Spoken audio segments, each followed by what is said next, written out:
Welcome to Money Chat Now. I'm your host, Larry Steinhouse, and today is Thursday, November 4th, 2021. And look, hey, like the show? Do you like the show? Hit the share button, hit the like button. Let me know you like it. Let me know you're sharing it. Tell everybody how great the show is. And come on, hit the share button, hit the like button. Of course, you can comment live during the show on YouTube, on Facebook, and LinkedIn and Twitter. And I'll also be able to respond to those comments, so please leave them. Don't forget to subscribe to the YouTube channel and like the Money Chat Now page on Facebook. Money Chat Now is brought to you by Investor Schooling, and you can attend a complimentary class this Thursday, actually tonight, by going to investorschooling.com. There you will learn about real estate investing and stock options trading from those who do it every day. All right, on today's show, we'll be talking about, of course, the market update, the new vaccine deadline, Pelosi and the rest of her BS. We'll be talking about Etsy and the stock, Zillow and Woods, Bitcoin Mayor, wait till you hear this one, this is interesting, Nikola stock, and of course, the wrap-up. All right, let's get into it. Let's talk a little bit about the Dow Jones. The Dow actually only finished down 33 points today. It was down quite a bit for a while, about 150 at one point, and it actually rose back up, and it's only down to about 33 points right now. The S&P is actually, again, in record territory, plus 19.5 today, and the NASDAQ is just under 16,000, and that will be an amazing record. It did break a record today, but if it hits 16,000, that'll be just an amazing number that it will hit, and that's very possible it'll happen tomorrow. We will see, but again, I'm telling you, I've said it before, you'll be looking out, watching for the drop that's probably going to come in the next 2 weeks, only because, you know, again, earnings is going to be over. The looming debt crisis or the debt ceiling crisis is going to come back. And, of course, the fact that President Braindead and his Democrats are going to be working on the bill. And we're going to be talking about that in a little while anyway. All right, let's talk about the new vaccine deadline. It looks like pushback is causing pushback. That's right, the Supreme Leader, President Braindead, or Poopy Pants, whichever you prefer, has pushed back the deadline for the mandated vaccine among large companies. As you know, the Supreme Leader, and you know, in case you forgot, I call him the Supreme Leader because a United States president follows the Constitution, where a Supreme Leader makes up his own rules. So the Supreme Leader was getting complaints from angry and concerned companies saying that it would be difficult to hire staff if the companies needed to let go of the current trained staff because someone correctly believed that they had the right to choose their medical treatments. Although this is a step in the right direction, the Supreme Leader also stated that if you don't have the vaccine by the original deadline of December 4th, you'll be required to wear a mask, which is completely useless, as a badge of shame.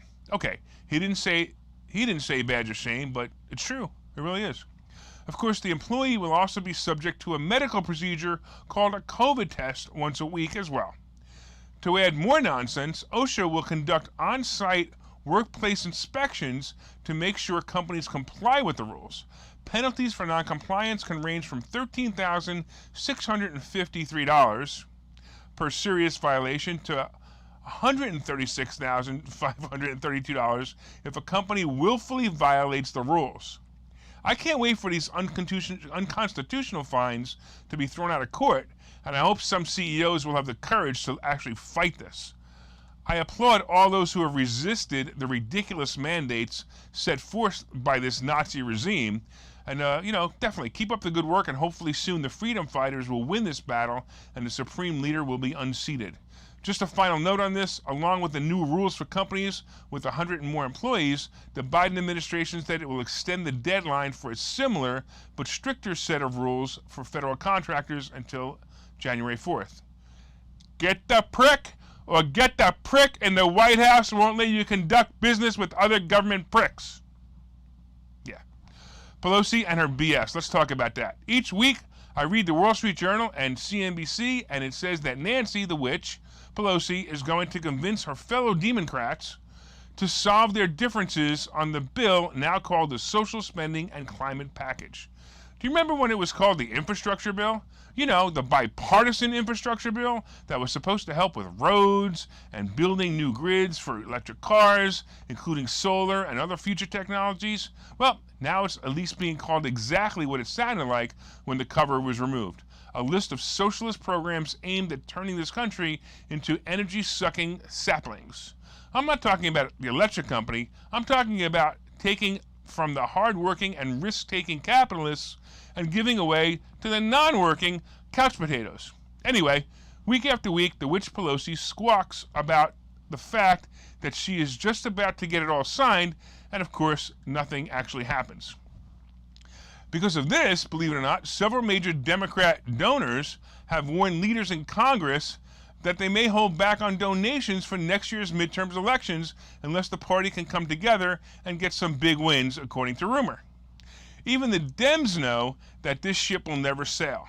This also made me think about last year when the Democrats, or the Democrats, were supposed to vote on giving the last stimulus check. It took months for them to vote on it.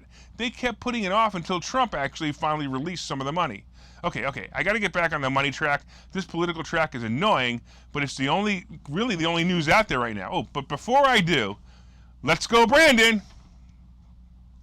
But today's comment to let me know you're watching is President Poopy Pants. So please comment President Poopy Pants to tell me you were watching the show. So in the comments right now, write President Poopy Pants so I know you're watching the show. I'm just dying to see all the comments that say President Poopy Pants. So I think that's freaking hysterical.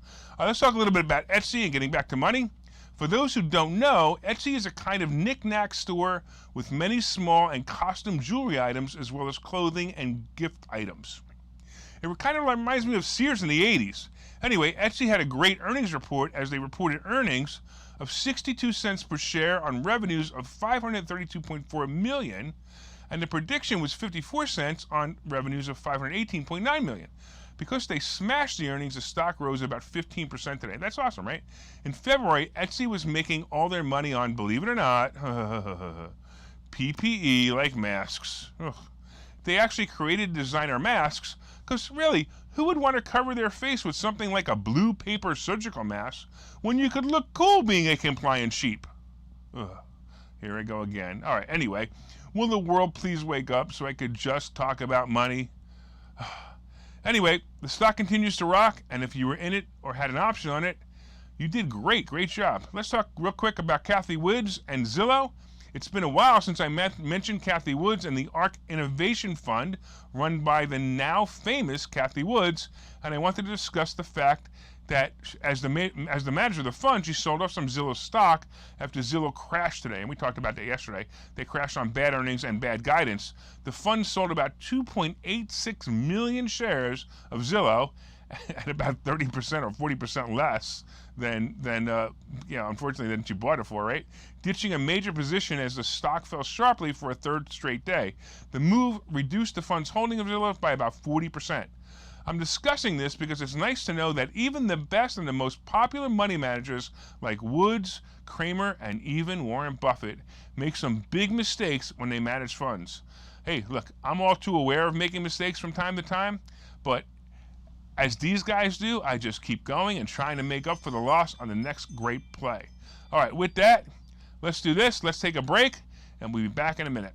Okay, so you've thought about investing in real estate, houses, apartment buildings, properties, but don't really know where to start? Well, what if you could very easily learn how to gain strategies to use other people's money to buy and sell houses in the Philadelphia area? If you could learn and network with successful area real estate investors and how to produce monthly income on rental properties without headaches, that place is Investor Schooling. With Investor Schooling, you'll learn from two Philadelphia area rockstar real estate investors, Phil Falcone and Larry Steinhouse, about how to buy and sell properties the easy way and teach you basic and advanced techniques to help you make money in real estate. You can attend Investor Schooling in person or online visual classes 8 times a month. You can and will learn how to make money in real estate. Call for free information and get a complimentary pass to one of these classes. But don't delay, as these complimentary passes are limited. Call the number on your screen now or visit investorschooling.com. investorschooling.com. All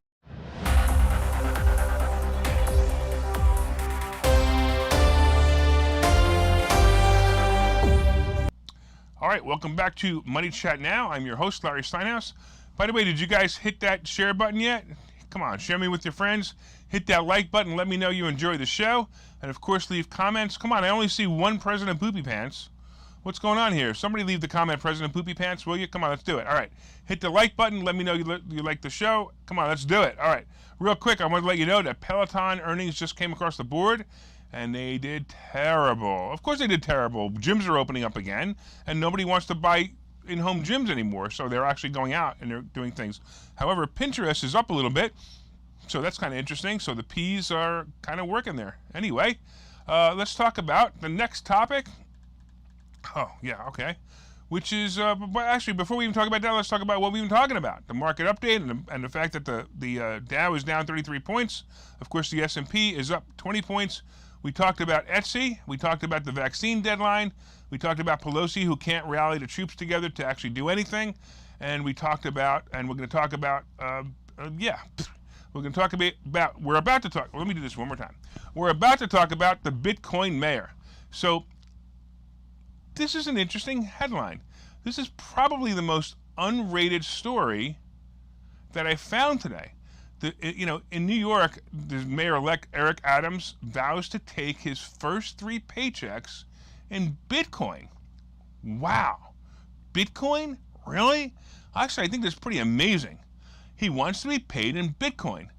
I can't believe that this is a mostly hidden article, but it actually should have made a major difference in Bitcoin price, but Bitcoin hardly moved at all today on this news. It actually moved down even a little bit, so I'm actually surprised.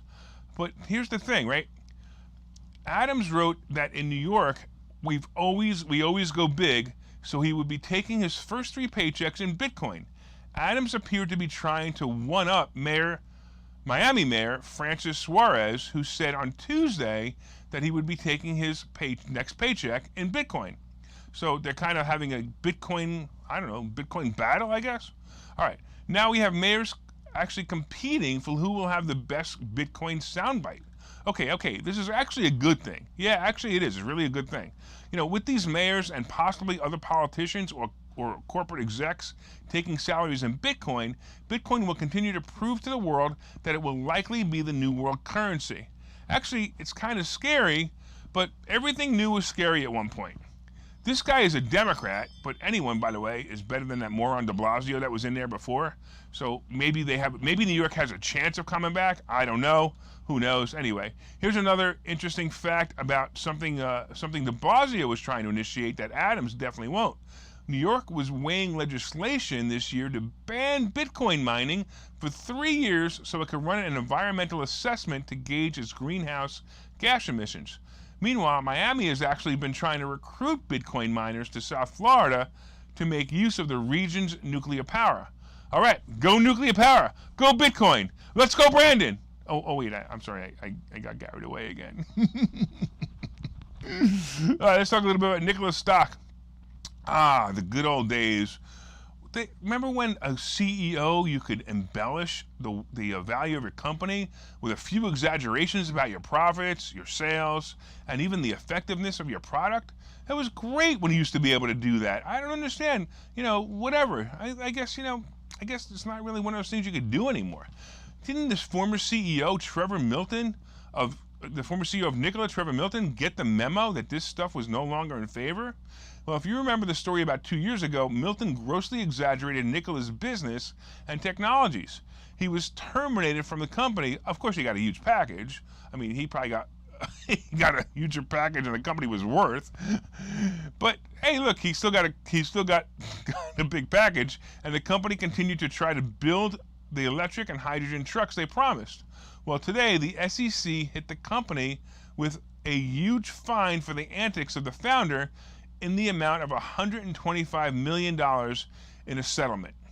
This was, by the way, on the same day that Nikola announced their latest earnings and guidance.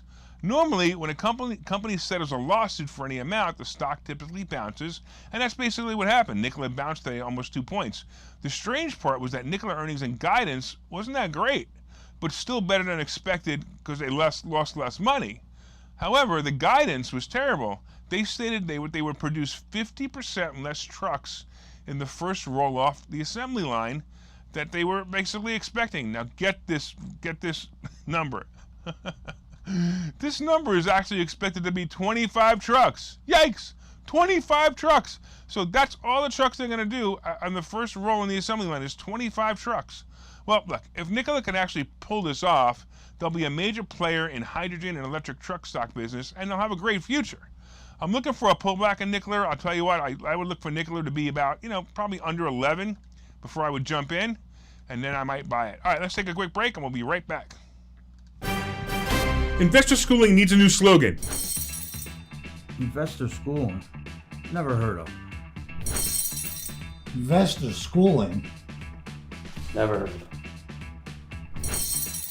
Investor schooling? Never heard of them. Any suggestions? Phil?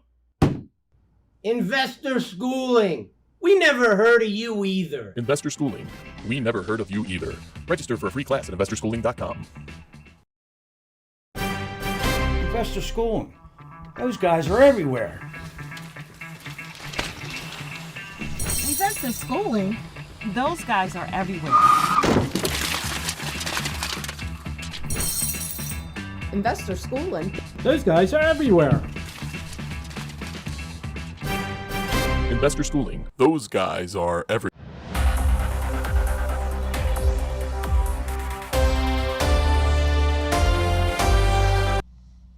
All right, welcome back to Money Chat Now. I'm your host, Larry Steinhouse.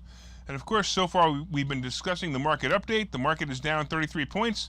The S&P is up almost 20 points, and the NASDAQ is up 120 points.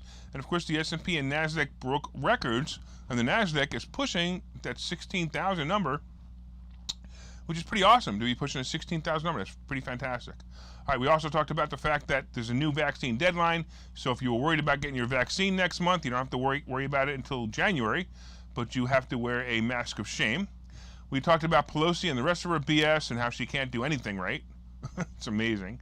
We talked about Etsy having great earnings.